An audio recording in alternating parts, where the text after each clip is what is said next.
I'm so thankful to God for the group of people who 50 years ago had such a heart to see the good news of Jesus spread across Cossey. They went about building St Helen's Church. 50 years on, we're at a point again where we're thinking, how might this building best help us to reach out with good news? And we're looking at and exploring together a once in a lifetime, a generational upgrade to the building that it might best serve us to reach out with good news.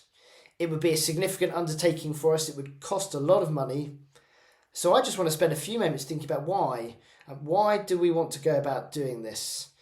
And then what might it look like? So why explore looking at a generational upgrade to St Helen's Church? There's a spot that I love to go up for a walk from Shalybrook Lakes. That walk that takes you up the slope, and you can look back and see out over part of New Cossey. And I found myself as I look out there, kind of imagining being a fly in the wall in some of the different homes around. The single mum who's at full stretch, the recently bereaved widow for whom being at home is just cripplingly lonely, the recently divorced and depressed young man, the housebound man who no longer can leave his home, the two working family for whom time is just so pressed all the time. And as you think of those different people in the homes across Cossey, I wonder what you would say is their greatest need. For each of those people we've just thought of, what is their greatest need? Well, listen to what Jesus says in a little encounter with Jesus and the crowd as he helps us think about what is people's greatest need.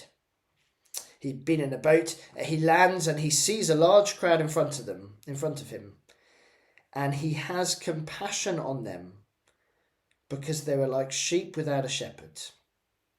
See, here's Jesus. He sees a large crowd of people. I guess amongst that crowd would have been a single mum at her wit's end, perhaps a depressed man who'd recently lost his loved one, a person who was recently widowed. And he looks on that crowd of people and he has compassion on them.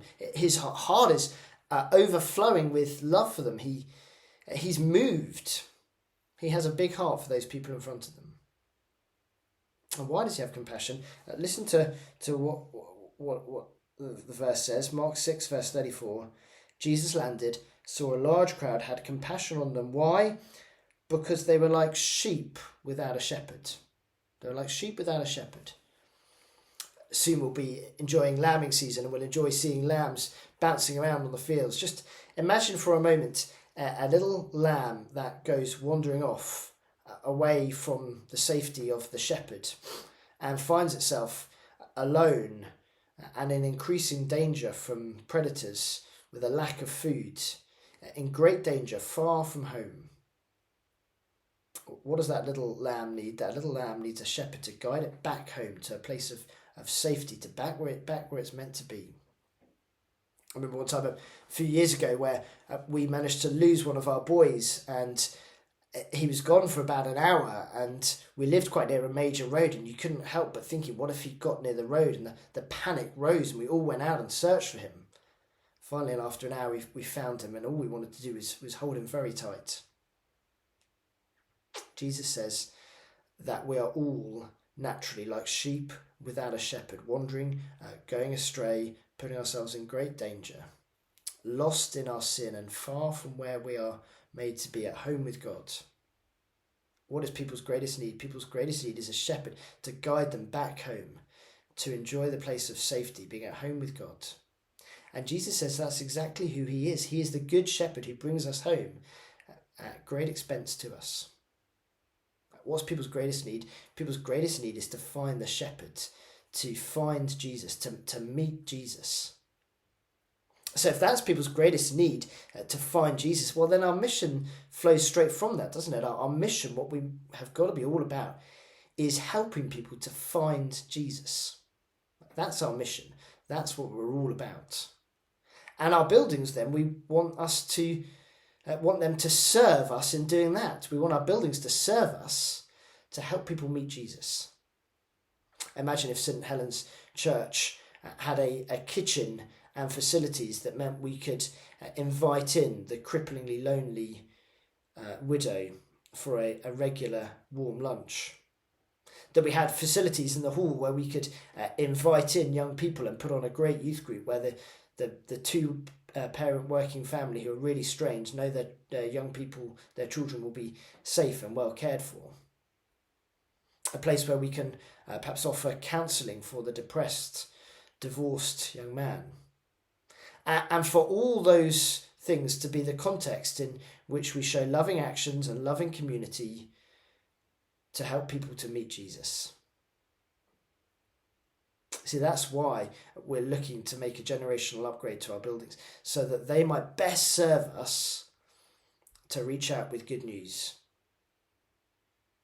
So that's the why we want a building that'll best serve us to reach out with good news. What might that look like then? Well, we've been thinking about the changes around a series of W's. Here's the first. The first is thinking about welcome. Thinking a bit about our curb appeal, so people don't just drive straight past St Helens and miss it, but we make some changes to the space outside so it's much more noticeable. So as people walk in, it's lighter and brighter and people feel well welcomed into the building. It's pretty dark at the moment. Welcome. Second W, warmth. We know what it's been like through this winter. It's been very cold, and if you're cold in church, if you're not having your primary needs met, then it's very hard to go on and meet people's other needs. We want a building where people are warm and not thinking about needing an extra layer on.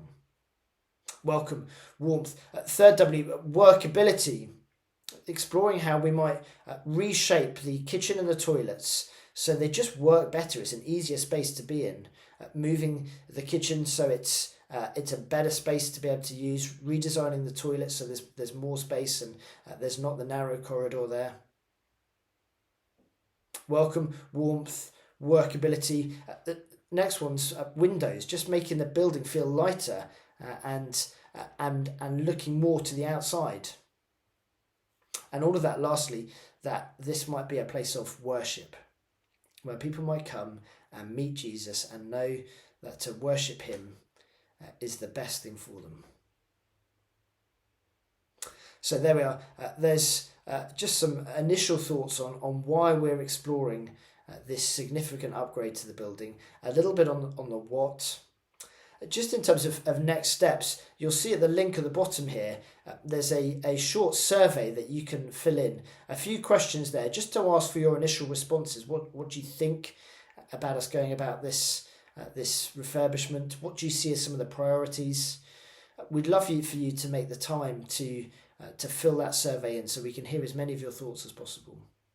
If you'd like some more information about what the changes might look like, then you'll see there's an email address in the notes at the bottom of this video. Please do email us and we'd love to send out a PDF file that just shows a bit more what these changes might look like. We'll then meet as a little working group to consider next steps going forward. But please at this stage, as we explore, as we talk together, please be praying. Please pray that God would unite us together in a vision for our church building to be the best place it can to serve us, to meet people's greatest need, to meet the shepherd, to find Jesus and come home with him.